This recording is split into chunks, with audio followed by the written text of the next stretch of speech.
Habang papasok siya sa school ng hapong iyon, ay iniisip pa rin niya ang pagkakapunta sa kanya ng mama ni Jackson at ang pag-aalok na sa kanya nito ng malaking halaga para lamang layuan niya ang kasintahan. Kinakabahan siya sa maaaring gawin ng babae para lamang mapaghiwalay sila ni Jackson. Kitang-kita niya sa mukha nito ang matinding pagnanais na mapaghiwalay sila, kaya natitiyak na gagawin nito ang lahat para wasakin ang kanilang relasyon ng kasintahan. Malaki ang tiwala niya kay Jackson ay paglalaban siya nito. Gayunman ay hindi niya maalis sa sarili ang matakot. Balisa tuloy siya sa unang dalawa niyang subject na hindi nakaligtas sa pansin ni Ivy. Ano ba ang nangyayari sa iyo at hindi ka makasagot sa recitation? Tanong sa kanya nito nang matapos ang kanilang second subject. Patungo sila noon sa paborito nilang lugar sa loob ng compound, dala ang binili ng sago at banana cream. Isang oras kasi silang bakante. May malaki kasi akong problema eh. Sagot niya habang nauupo sa isang mahabang stone bench. Problema? Ikinuwento niya sa kaibigan ng tungkol sa pagpunta sa kanya ng mama ni Jackson at ang mga sinabi nito. Nangingilid na ang kanyang mga luha nang matapos magkwento. Eh di ba noon pa naman ay alam mo nang ayaw nila sa'yo. Sabi lang iyon ni Jackson. Ngayong pinuntahan na ako at inalok pa ng pera para layuan lang si Jackson ay saka ko naramdamang hindi pala ganun kadaling mahalin si Jackson. Kumagat ng banana kayo si Ivy. Eh ano ba naman ang kinatatakot mo? Eh nangako naman sa'yo si Jackson ay paglalaban ka niya. Iba pa rin syempre yung walang hadlang sa inyong relasyon. Basta magtiwala ka kay Jackson. Kung talagang mahal ka niya, hindi papayag ay napakasal kahit kaninong gusto ng kanyang mama at papa. Hindi na siya kumibo. Hinarap na lang ang pagkain ng banana kayo. Maya-maya ay nagray ang kanyang cellphone. O ayan na ang boyfriend mo, kaya huwag ka nang kabahan dyan. Pabirong sabi ni Ivy na halos nahuhulaan na kung sino ang tumatawag. Basta kasi ganong oras ay tumatawag sa kanya si Jackson. Alam nitong vacant period nila ang mga oras na yun, kaya naman sinasamantala nitong makausap siya. Palibhasa ay magkalayo siya. Kala naman nagkakasya na lang. Ito sa araw-araw na pag-uusap sa cellphone.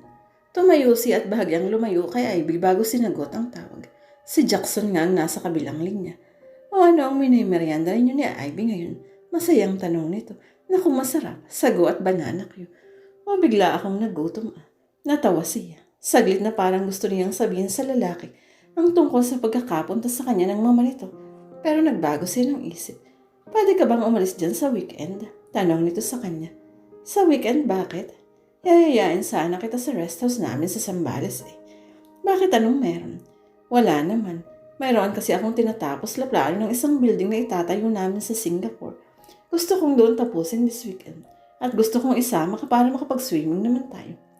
Hindi siya agad nakakibobagaman at excited na agad siya sa isiping magkakasama sila ng nobyo ng mahaba-habang panahon.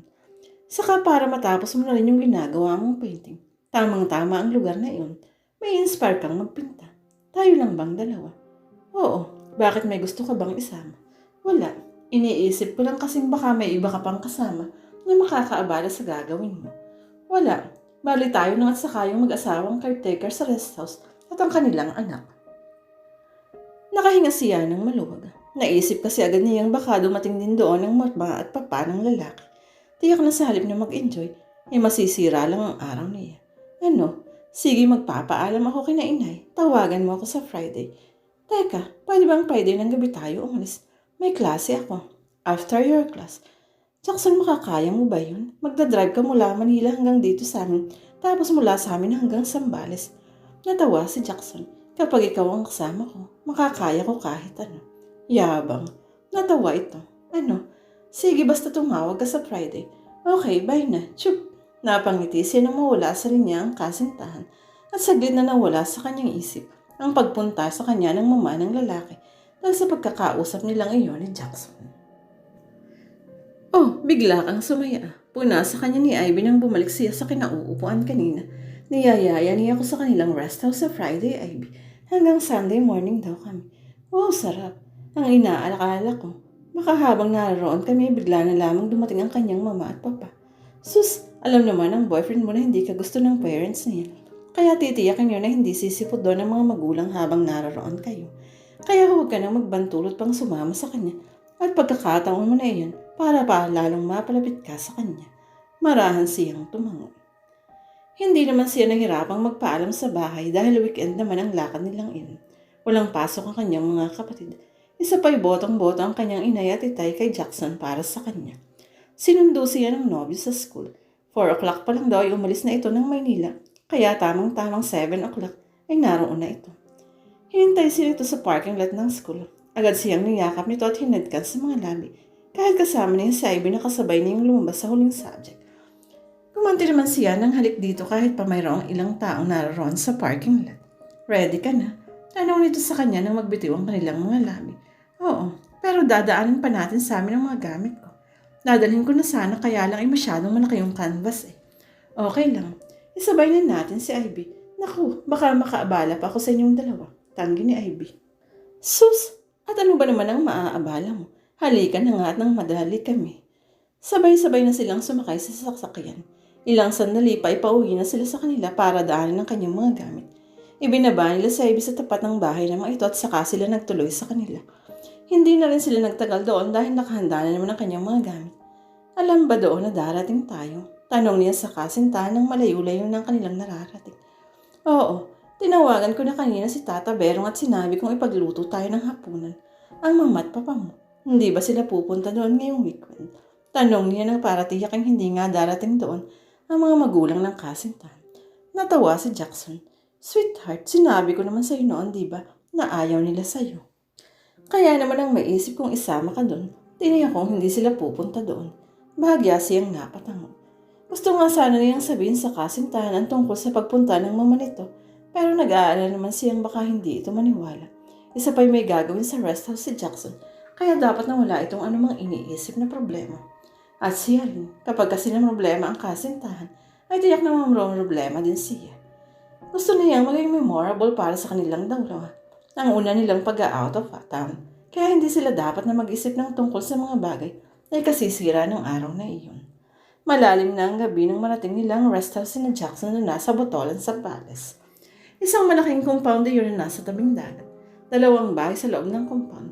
Isang tila mansyon na yari ng modernong architect at isang bahay na yari sa kahoy na may maluwang na balkonahe para kung gusto magpahangin at tumanaw sa dagat. Nila siya doon ni Jackson habang inihahanda ng caretaker ang kanilang hapunan. Kahit gabi ay na-appreciate niya ang ganda ng bahay na iyon. Masarap ang hangin na nagmumula sa dagat. Dito tayo pag-araw, sabi ni Jackson, at doon tayo sa kabila pag-gabi. Bakit hindi na lang dito? May mga kwarto naman pala dito. Sweetheart, malamig dito pag-gabi dahil walang tigil ang hangin. Malamang na pareho tayong may sipon kinaumagahan kapag dito tayo natulog. Sinundo sila ni Tata Berong para kumain. Sabay na silang naglakad pabalik sa kabilang bahay. Nakayakap ang isa niyang kamay sa katawan ni Jackson at ito naman ay nakaakbay sa kanya. Pakiramdam niya ay mag-asawa na silang dalawa ng mga sandaling iyon. Sinalubong sila ni Nana Antang sa pinto ng malaking bahay at ng anak nitong binatilyong si Aljon. Kaninang dumasing sila ay ipinakilala na siya ni Jackson sa mga ito. Kumusta ang pag-aaral mo, Aljon? Bati niya sa binatilyo. Mabuti naman kuya, sagot nito. Naku, yung batang iyan, puro panliligaw ang inaasikaso. Reklamo ni Nana Antang. Si inay, matataas naman ang mga grades ko ah.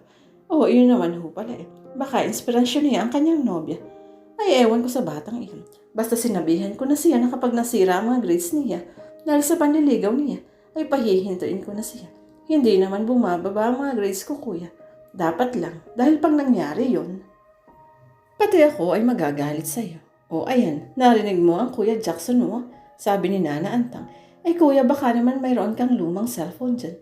Luma? Bakit luma ang gusto mo? Hayaan mo bago ako umuwi, ay bibigyan kita ng pambili. Talaga kuya? Oo, basta ipapangako mo sa akin na hindi mo pababayaan ang pag-aaral mo. Pangako kuya, pangako inay, magkakaselfon ako. Yuhu! Naku, baka gamitin mo lang sa pagporma sa mga babae ang cellphone. Si inay talaga. Nakarating sila sa komedor. Nakahain na daw ng mga pagkain kaya dumulog na silang dalawa. Kayo ho, Nana Antang. Yaya niya sa may edad na babae. Naku, tapos na kaming 3 ng tataberong ninyo. Sige na, kumain na kayo at alam kong gutom na kayo. Humigop kayo ng marami sa niyang tinola dahil masarap. Lasang-lasa ang dahon ng sili. Saglit silang natahimik na magsimula silang kumain. Gutom na kasi talaga sila. Isa pa'y napakasarap ng pagkakaluto ng tinola na maraming dahon ng sili. Pinaghiwa sila ni Nana Antang ng malalaking manggang hinuhod. Panay ang subo nila at pareho silang pinagpawisan ni Jackson dahil sa sarap ng pagkain. Matapos maghapunan ay nagbalik sila sa bahay na kayon at nagpahangin sila sa balkonahin niyon. Nagdala doon ng 2 beer and can si Jackson at siya naman ay mainit na kape. Mukhang napakaganda sa lugar na ito, Jackson, sabi ni habang nakatanaw sa malawak na talaga. Talagang maganda dito, sweetheart. Hintayin mong mag-umaga at makikita mo ang kanyang natural na ganda. Lumakas ang hihip ng hangin at napayakap siya sa sarili. Nakadama kasi siya ng ginaw. Agad naman siyang niyakap ni Jackson buhat sa likuran, kaya isinandal niya ang ulo sa dibdib nito. Nakaramdam siya ng kapanatagan at nahiling niyang sana'y huwag nang matapos ang mga sandaling iyon.